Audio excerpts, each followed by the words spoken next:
His premiership has been a disaster, let's be honest about it. It has been flat, uninspiring, scandal-ridden. He reeled off what he believed were his list of achievements. Everything he said, you just thought, this is completely dishonest. I mean, one of the problems with Andy Burnham is we actually don't really know what he stands for. It seems to me that he's been invented by a media class that is desperate for someone to come in and restore what they would consider to be normalcy. If he gets the power to make all these choices, the question will start to rise to the surface: upon whose authority are you making these decisions? If Andy Burnham doesn't understand how angry people are about the Boris wave, about what's happening with our borders, if he doesn't know how angry people are about that, then he, like Starmer, is on a hiding to nothing. Hello and welcome to the Spiked podcast. I'm Fraser Myers, Deputy Editor of Spiked, and I'm thrilled to be joined on this momentous week for British politics with Spike's chief political writer, Brendan O'Neill. Welcome, Brendan. Hey, Fraser, how's it going? Before we get into this week, the travails of Two-Year Keir and the rise of Andy Burnham, just want to remind everyone, if you haven't seen already, that Spiked has released a fantastic new documentary for the 10-year anniversary of Brexit. It's called Brexit, A Revolution Betrayed, and it's on YouTube now. You can find it on the Spike channel. And in this week, while Brexit is on our minds, why not get your hands on one of these extra special limited edition Spiked pint glasses? It's to celebrate 10 years of Brexit. And if you donate £40 or more to Spiked, then you can get your hands on it. And honestly, they're running out. I've seen the last few, so get yours now before they're gone. It's an amazing little commemorative trinket. So that's £40 or more. If you donate it to Spike, then you'll get this as a thank you gift. To find out how to do that, you can go to spiked-online.com/support. So let's start by going back to the beginning of the week. Keir Starmer makes his long overdue resignation announcement outside Downing Street. And it's strange to think that only 2 years ago, he was being thrust into power on a massive parliamentary majority for the Labour Party. He was being praised as the adult in the room. He was making female journalists weak at the knees. We were told that this was going to be a transformation from the previous hapless Tory government, where finally we're going to have someone sensible, serious, and a real adult, I guess. The adults were back in the room. Brendan, it really hasn't worked out like that, has it? And I think it's fair to say that Two-Year Keir is not going to be missed. Absolutely. I mean, his premiership has been a disaster, let's be honest about it. It has been flat, uninspiring, scandal-ridden, U-turn after U-turn, no vision, no decent policies, and obviously no answers whatsoever to the crises that are swirling around this country, from the border crisis to the energy crisis to the housing crisis to the deeper political crisis, that kind of lack of trust that people feel in the political institutions of the country. He didn't have an answer to any of these problems whatsoever. And in fact, he made them all worse, I would say. But you're absolutely right. He stormed into power on a pretty shallow landslide. You know, it was kind of on, 37% of the electorate or something like that. But the real enthusiasm for him came from the media classes, because the media classes were so horrified by Brexit, so stumped by the Boris years, so confused by that kind of blink and you'll miss it Liz Truss premiership. You know, they were so sick and tired of controversy and scandal and politics coming to life again, which is what happened in Britain over the past 10 years. They were so sick of all that they wanted a boring, safe pair of hands. And that's what they thought Keir Starmer would be. But of course, what they didn't reckon with is that ordinary people are crying out for something different, something fresh. They want genuine change. They want a greater say in politics. The idea that you could put this grey lid called Keir Starmer on top of public passion and everything would just be held at bay was a fantasy. It was a dream, and it's completely fallen apart.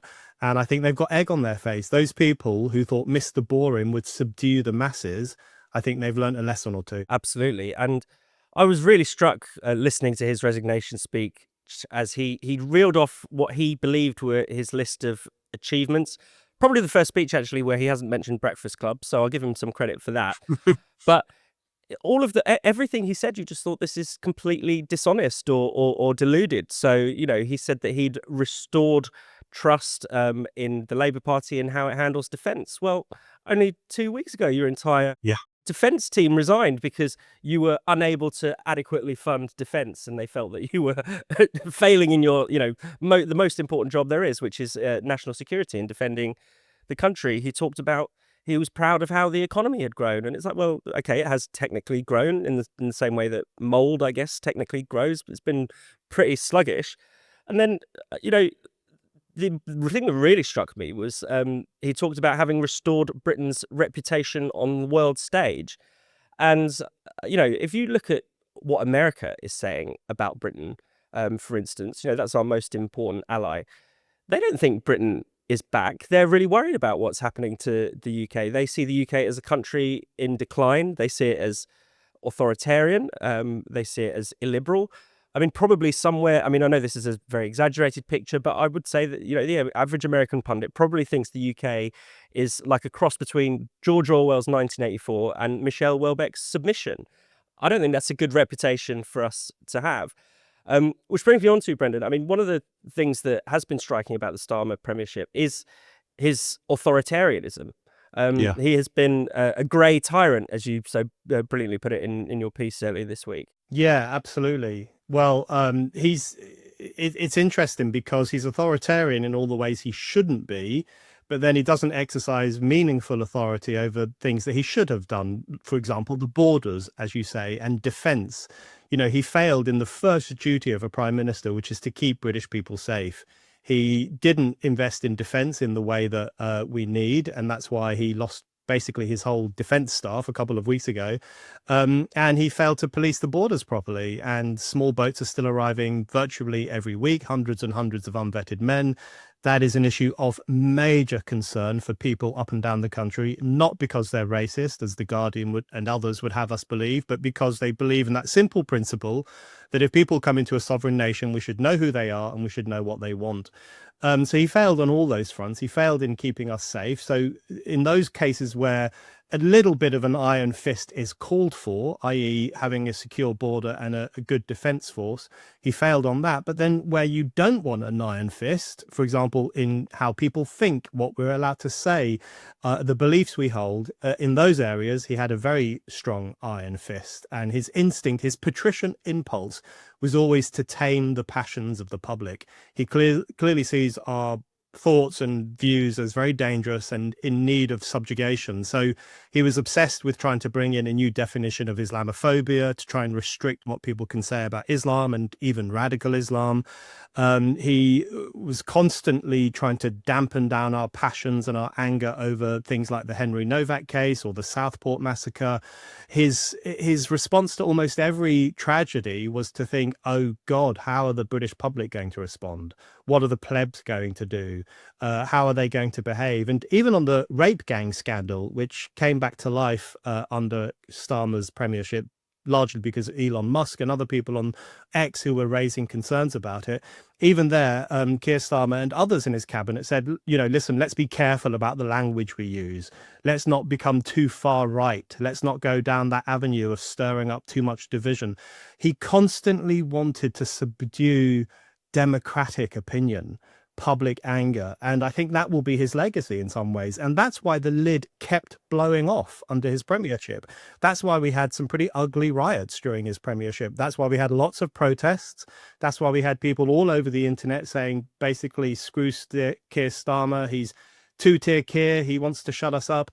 The reason we had all that reaction is precisely because he had this slippery, sly, authoritarian approach where he constantly wanted to strangle public concerns.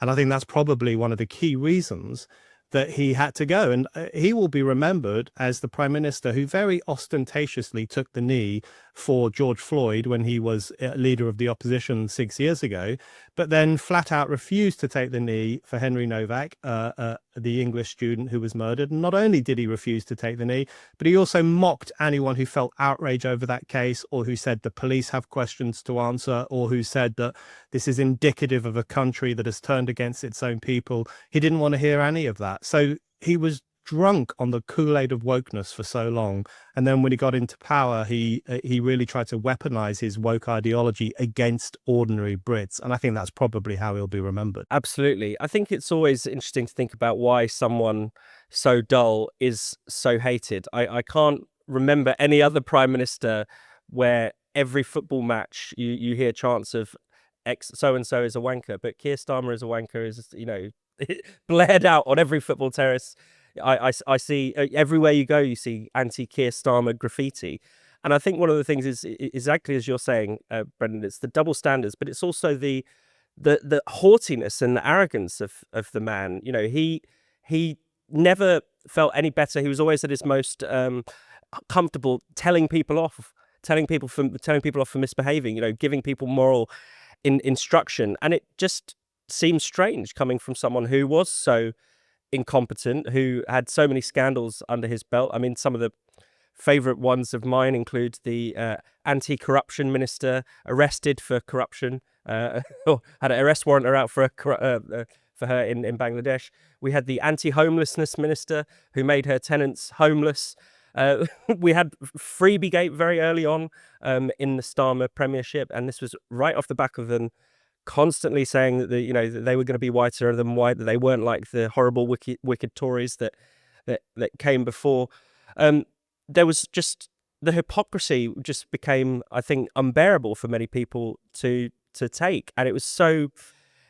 Yeah, as I say, I don't think I've ever seen anyone with such a such a big gap between how he saw himself as moral and virtuous and wise and competent and all of those things versus the reality, which was that he was actually a very poor prime minister, had terrible judgment. I mean, we haven't even mentioned Mandelson, that scandal. I mean, which seems to have been one of the things that brought about his downfall. It is an extraordinary period. I mean, Brendan, is there anything else you want to say about Starmer before we move on? Well, yeah, that's a really key point, which is that the one selling point he had is that he was competent. He was a technocrat. He might be, all the coverage. I was looking back at it for the column I wrote for Spike this week about Starmer. All the coverage was he's boring, but he'll get the job done. He's not very inspiring, but at least he knows how to do things. And that turned out to not be true at all. So not only was he lacking in political ideas and political gumption and vision, he also just wasn't very good at the job. He was not very good at. He was a managerial politician who was not very good at managing.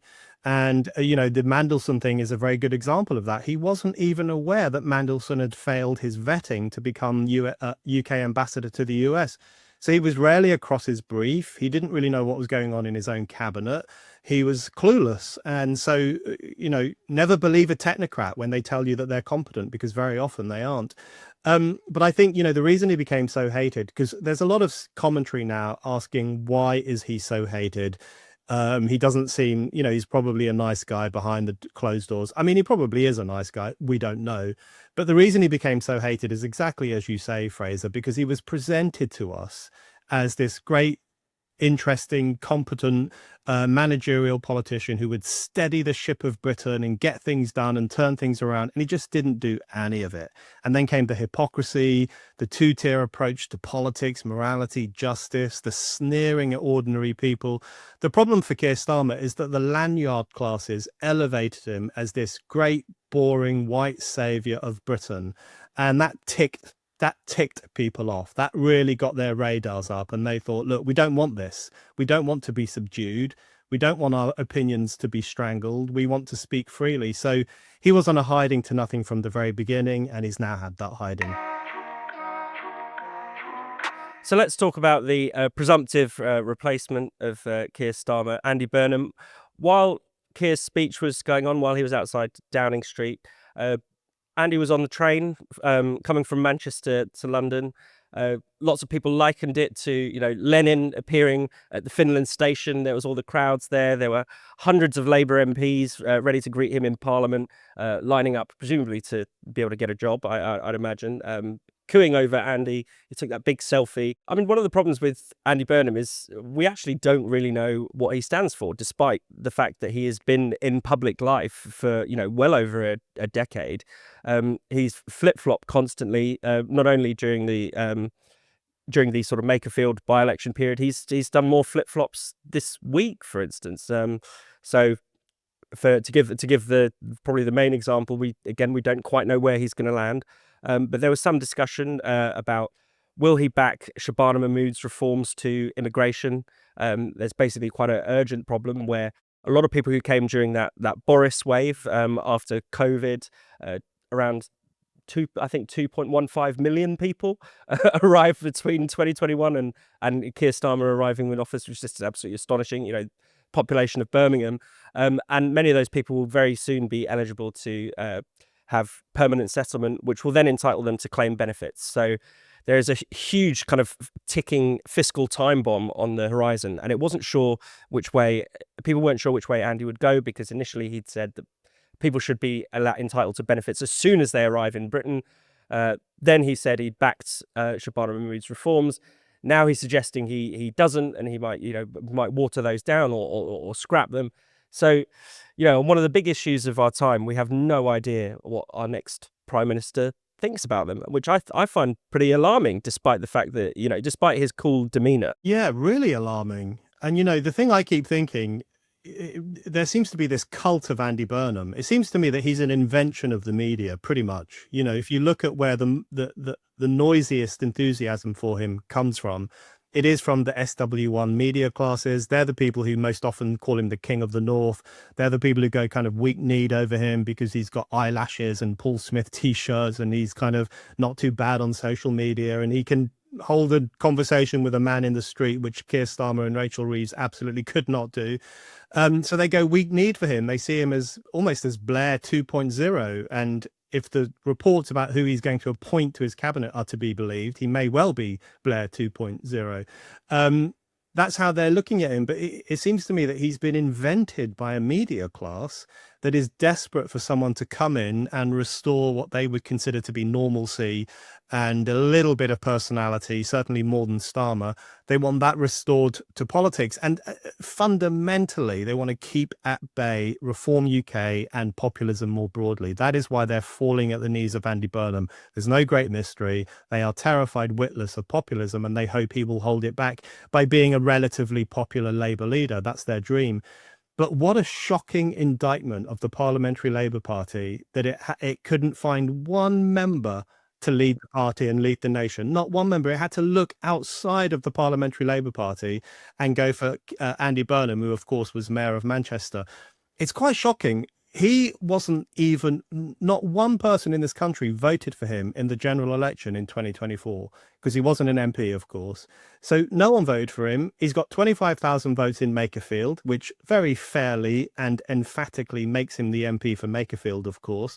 But the idea that on the back of those 25,000 votes, he now has this extraordinary national authority to overturn Shabana Mahmood's pretty moderate reforms to migration, to enforce his writ, to say this is how the country should go, that feels undemocratic to me. And I think, it's if the Parliamentary Labour Party and the media want to go all goggle-eyed for the cult of Andy Burnham, that's their business. But the rest of us should have a democratic say in the future of the country. If Andy Burnham doesn't understand how angry people are about the Boris wave, about what's happening with our borders, about both illegal immigration and legal immigration, and most importantly, about the idea that foreign nationals should have access to the welfare state pretty soon after arriving, if he doesn't know how angry people are about that, then he, like Starmer, is on a hiding to nothing. People are furious about this up and down the country. I hear these people all the time. It's not because they're racist. It's not because they're opposed to all forms of immigration. It's because they experience it as a ripping up of the social contract. They understood their social contract with the country in which they live to be that they would work, they would pay their way, they would pay their taxes, and then they would be looked after in their hour of need. That was the social contract in Britain and countries across Europe. It is a destruction of that social contract to basically turn the welfare state into a global operation, whereby people born very far away who come here for a couple of years will at some point be able to access it. That is infuriating to a lot of people. And I think if Burnham overturns Mahmood's proposed reforms to indefinite leave to remain, then he will be in trouble in the same way that Starmer was. And he will absolutely, instead of doing anything to curb populism, he will inflame it. Absolutely. And the other coming snag, I think, for Burnham is there are rumours about who he might choose as his next chancellor. And it essentially seems to be a contest between Ed Miliband or anyone but Ed Miliband. And I think people really should be worried about this. I mean, some of the other contenders being talked about are Wes Streeting. There's talk that maybe he did a deal with Burnham to, row behind him. He could end up being Chancellor or Foreign Secretary.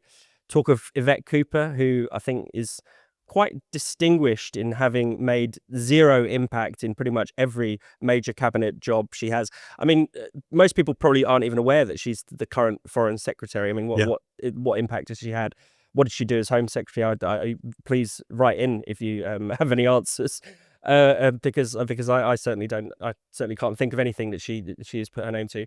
But anyway, I mean, the thing I think that a lot of people are worried about is the potential for an Ed Miliband chancellorship. I mean, it's actually united trade unions and bankers in opposition. Both are saying that he would be a disaster for different reasons. Brendan, I mean, wouldn't that just suggest yet again that this is business as usual, or in fact, potentially even worse, a doubling down on some of the worst aspects of the Starmer premiership? If we think about, how crippling net zero has been, if we think about how mad it has been to not drill in the North Sea, especially during an energy crisis, this is not a good sign, essentially, for Britain. Absolutely not. And just when you thought there couldn't be a worse Chancellor of the Exchequer than Rachel Reeves, or Rachel from accounts, as some people call her, along comes the prospect that it might be Ed Miliband, which would be disastrous. I don't know if people have seen the clip doing the rounds this week of Sophie Ridge of Sky News asking Rachel Reeves what advice she would give to the next Chancellor. And I'm not joking, Rachel Reeves just stammers and stutters and blah, blah, blah. She can't get her words out, and she basically has no ideas. She has no ideas to pass on to a future Chancellor. She has no thoughts about what it means to be Chancellor. So she was pretty rubbish. And then Miliband, if that comes to pass, would be even worse for precisely the reasons you say. He has been, in his role as climate change secretary, or net zero, whatever they call that nonsense these days, he has been against drilling for oil in the North Sea, despite the fact that many Scottish people, including working class people who get good jobs, they want that to happen. They want their energy bills to be a bit cheaper. Of course, he's against fracking for gas, even though we have plentiful, abundant gas under our terra firma. He's just anti-modernity, if we're being honest, anti-progress, anti-industry, anti-manufacturing. That's the truth of it. And to have someone like that, a dyed-in-the-wool green hysteric, as Chancellor, in charge of the money in this country, would be disastrous. God knows what he would do with it. But, it's the problem is that for me, it all comes back to a question of legitimacy. If Burnham very soon, which looks very, very likely, if he gets the power to make all these choices, the question will start to rise to the surface: upon whose authority are you making these decisions? And I understand that we vote for parties, not prime ministers. And in the last general election, which was a free and fair general election, we voted for the Labour Party. Well, I didn't, but some people voted for the Labour Party and they won. So I get it. It's not the end of the world that they've changed their leader halfway through. But if we start to see radical changes in the country, a dodgy new chancellor, backward pedaling on migration issues, all those kinds of things, then the chorus will go up for a general election, because it will feel increasingly illegitimate. But yeah, when you mention those people, Yvette Cooper, Ed Miliband, even Andy Burnham himself, it just makes you miss the days of when Britain had proper statesmen and stateswomen. I used to think Tony Blair was quite naff, but when you look back at that era, even he appears like a statesman in comparison to these people. That kind of post-Blair class of politician has been awful. And then the new intake of politicians is even worse. Just people who come from the charity sector, or from PR, or from some other incredibly cut off, aloof profession, who then waltz into politics and say, I'll run the country. And it's just very uninspiring, very disconnected from ordinary people. And I think Burnham's cabinet will really speak to that disconnection between the political class and the people. Absolutely. And finally, I think it's worth dwelling on the fact that, the Labour Party can change leader. It can have someone slightly more charismatic. I think, we should give Burnham some due on that front, but maybe it's not hard in comparison with Keir Starmer. But at the end of the day, the problem is the party, as you say, Brendan, the Parliamentary Labour Party is full of people from, I think, essentially dominated by people from comms, charities, public sector, no one who's had any real life experience of any notable kind. And it's a party as well that appeals now not to the working class, but to the middle class, to the I guess it's a party of the woke elites, really, rather than a party that even aspires to win over working class people. Yeah, absolutely. I'm sure Andy Burnham's a nice guy. You could have a chat with him about the Smiths, and you could have a pint with him in some Manchester pub. He can walk down the street and talk to people, which lots of politicians can't do. They'd probably be egged or, be told to F off. So yeah, fine. He's not a bad egg, I suppose you could say. But what are his ideas? What does he plan to do? Is he going to flip-flop again, as you were saying, Fraser, that he's spent his whole career flip-flopping? What does he actually believe? What does he actually represent? And the core thing is that everyone thinks that Labour has a Keir Starmer problem. How do we fix the Keir Starmer problem? But of course, Labour has a Labour problem. This is a party that has run its course, which has betrayed its founding mission, which was to represent working class people, which in fact has become the plaything of the middle classes, the plaything of public sector workers, the plaything of those kinds of elites who are often quite sneering towards working class people and see it as their job to manage them and police them and control them. So it's a party that no longer serves the purpose it was founded to serve. And as a consequence, it has completely lost legitimacy and completely lost its direction. That's the problem facing the Labour Party. That's why it lost working class voters over the past 30 or 40 years. That's why it might now even lose some middle class voters to the Greens and other kind of wacky, more extreme bourgeois parties. But, the fundamental problem is that Labour has gone from being a party that aspired to represent working people to being a party that hates working people, if we're going to be honest. It looks down upon them as gammon, xenophobes. They fucked up the country when they voted for Brexit. They can't be trusted. Their feelings in relation to Henry Novak and all other sorts of controversies are too heated, too controversial. They need to be shushed. They need to be controlled. That's essentially how Labour now looks at working class communities. It sees them as a problem to be controlled rather than as a people to be represented. Can Andy Burnham turn that around? I'm not convinced. Yep, absolutely. Well, thank you, Brendan, and thank you to everyone watching at home. That's all from the Spike podcast this week. No Spike podcast unlocked, but there is some special extra content for you supporters. You're going to be able to watch an extended interview from our Brexit film. So it's going to be an extended version of the Michael Gove interview that is weaved through the film, but you can watch the full interview as it plays out. So you can find that on the Spike website. That's exclusive to Spike supporters. So if you're not a Spike supporter, then sign up now to become one, and you can access all our exclusive content. Just go to spiked-online.com/supporters.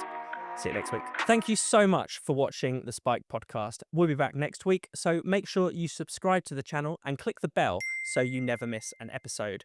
If you enjoyed the Spike podcast, then why not check out what else our channel has to offer, from our documentaries to our weekly interviews and podcasts like The Brendan O'Neill Show. And if you're a Spike supporter, you can watch the second half of this episode by logging in on the Spike website. If you're not yet a Spike supporter, then why not sign up now? You'll get unlimited access to the website, ad-free reading, discounted tickets to our events, and so much more.